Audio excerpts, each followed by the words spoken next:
Hey, it's Tucker Carlson. On Tuesday afternoon, the Biden administration had Donald Trump arrested. It was a pretty big news story. You may have seen it. Just before 9 p.m. that night, as part of its coverage, Fox News ran two live video feeds next to one another. On the right, Donald Trump addressed his supporters in New Jersey. On the left, Joe Biden spoke at an event for the Secretary General of NATO in Washington. Beneath those videos at the bottom of the screen, Fox's banner read this way, quote, "Wannabe dictator speaks at the White House after having his political rival arrested." Those words were up for less than 30 seconds, but the effect was immediate. Inside Fox, the women who run the network panicked. First, they scolded the producer who put the banner on the screen. Less than 24 hours after that, he resigned. He'd been at Fox for more than a decade. He was considered one of the most capable people in the building. He offered to stay for the customary 2 weeks, but Fox told him to clear out his desk and leave immediately. Then the company issued a public apology for the 27-second-long wannabe dictator line. Quote, "The chyron was taken down immediately," Fox's PR department said, and then added ominously it was, quote, "addressed." That was all true, but it was not enough to save Fox News from the ensuing scandal. For a time in the rest of the media, Fox's assessment of Donald Trump's arrest seemed to overshadow Trump's arrest itself. Suggesting that Biden is a dictator, declared the Washington Post, quote, "crossed the line." Alexander Vindman agreed strongly. Vindman is the perennial MSNBC guest and full-time Ukraine promoter you may remember from Russiagate. On Twitter, he demanded that the Pentagon pull Fox News from all military bases. It is, quote, "absolutely unacceptable for American Forces Network to carry programming that directly, spuriously, attacks the commander-in-chief of American Armed Forces," Vindman wrote. In other words, Joe Biden must ban all criticism of himself because that's what non-dictators do. John Cusack went further still. "For the crime of calling Biden a dictator, Fox should be shut down," wrote the 80s-era movie star. Quote, "the government has to take away their broadcasting license." And so on. It was all over the internet. Democrats were very, very angry. But why were they angry? If the banner on Fox was false, why the hysteria? Lies don't seem to bother anyone anymore.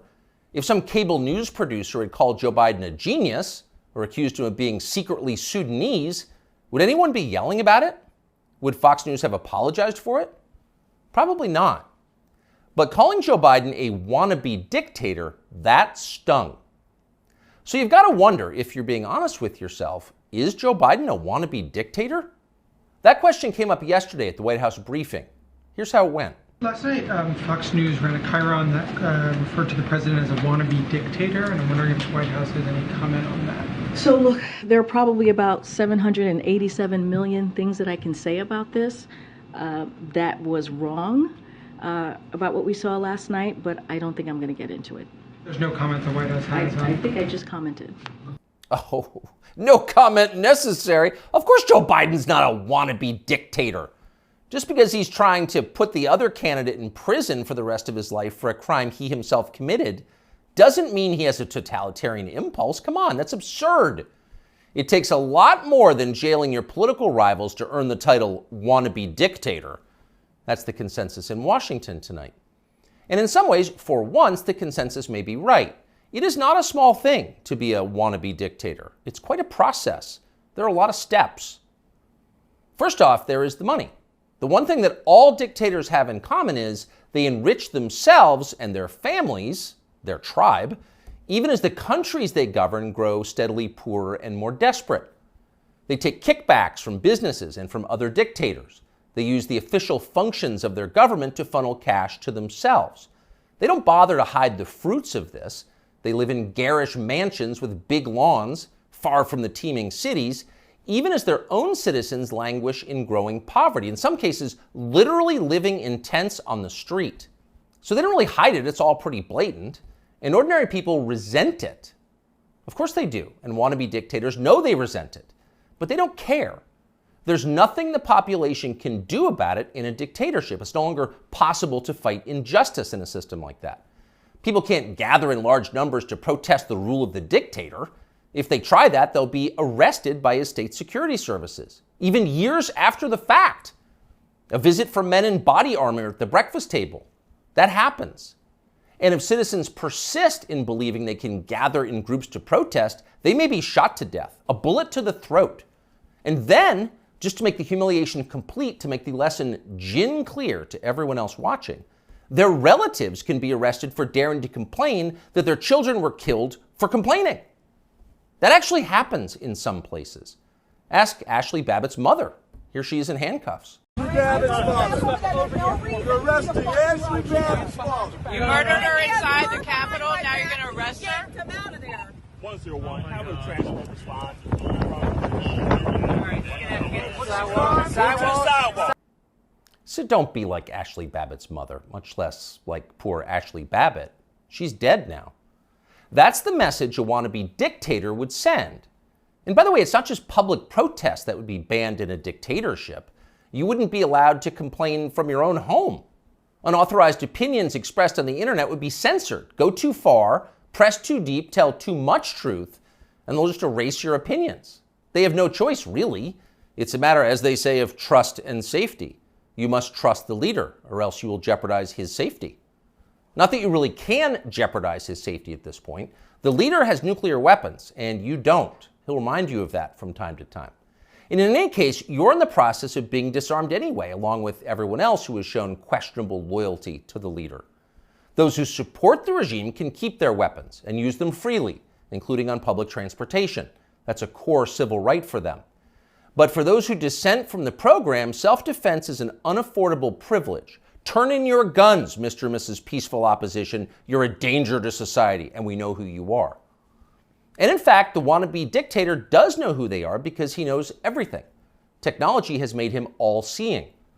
A report in Wired magazine just this week revealed that the highly non-dictatorial Biden administration is busy tracking the phones of millions of Americans without their knowledge and without bothering to get a warrant.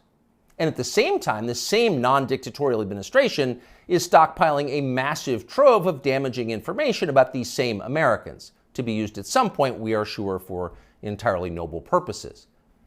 So the administration now knows everything: where you spend your days, who you talk to, what you think, your porn habits. Not a big deal. The administration already knows what you buy, of course, because they've leaned on the big banks to turn over your confidential credit card information. Not because anyone here is a wannabe dictator, to be clear, but just because.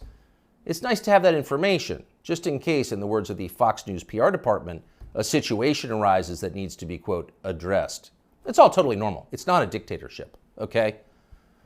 But in the end, the main reason you know Joe Biden is not a wannabe dictator is because he just does not fit the profile as a man. Dictators have that look. You know one when you see one. Dictators build cults of personality around themselves, and they use those cults to deny the glaringly obvious. In his later years, to name just one example, North Korean dictator Kim Il-sung developed an enormous baseball-sized tumor on the back of his neck. It was huge. It was grotesque. It was right there. You couldn't ignore it. You couldn't possibly not see it. But in North Korea, state media did ignore it. They pretended it didn't exist. And so, in some important sense, it didn't. If a tumor grows on a neck but no one acknowledges it, is it really there?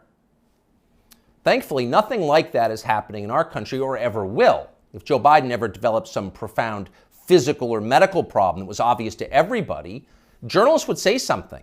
This is not North Korea. We don't have state media here. If Joe Biden was, say, incapable of completing a full sentence, or mistook his sister for his wife, or suddenly started falling down in public for no reason, the New York Times would report on that, and they'd get to the bottom of what was actually happening. That would be its duty in a free country like ours. It's not like they would cover it up. The very idea of a cover-up sounds like a conspiracy theory, a dangerous one, actually, so stop it. And by the way, if Joe Biden was a wannabe dictator, he'd have the family to match. All dictators do. Saddam Hussein had Uday and Qusay. They were princelings who lived above the law, indulging their most decadent fantasies with total confidence they would be never held to account by the police. As the sons of a dictator, they knew they could do exactly what they wanted, and so that's what they did. There's no one like that around Joe Biden. He doesn't have weird sex scandals at the heart of his family that no one in the media will ever talk about. He doesn't have a ne'er-do-well former nightclub-owning brother who's made a living for 30 years by being related to him. Not at all. That's dictator stuff. Joe Biden doesn't award ridiculous inflated titles to his relatives that the media are then required to take seriously. He doesn't call people doctor who didn't go to medical school and then force you to nod along like it's real when everyone knows it isn't. Nicolae Ceausescu did that with his wife Elena. Joe Biden would never do that. Nor does Joe Biden dress like a dictator. He doesn't do photo ops in mirrored sunglasses driving a sports car to convince you that he isn't frail and senile, but instead powerful, virile, and wise. That's just not his style.